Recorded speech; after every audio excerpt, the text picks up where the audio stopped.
Is this going to be the election where this idea of a third party, the Libertarian Party, finally breaks through, you think?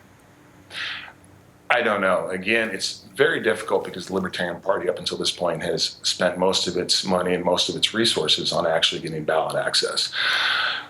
It's not democracy because you have a legitimate third party. I would say the same about the Green Party and about the Constitution Party. They don't ever get to debate against the big boys. The reason for that is because the Republican and Democratic parties, they're the ones that write the rules. What happened in the 2008 and 2012 the Republican conventions, where rules were actually written to bar Ron Paul delegates from being able to attend. There's stories of they just couldn't get in. And what's happened, and this is ironic, and many of us who supported Dr. Paul savor this, is now those rules are actually coming back around, and they are probably going to work in favor of Donald Trump, who, of course, is hated by the Republican establishment. More than a third party, I think, though, is the fact that the Republican establishment is being torn down, and they're running scared.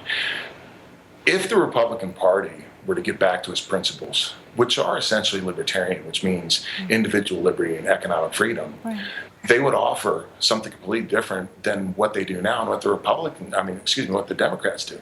And I think that they could, once again, dominate. If they were the party of Goldwater, if they were the party of Reagan, they're not, unfortunately. And they're like a country club.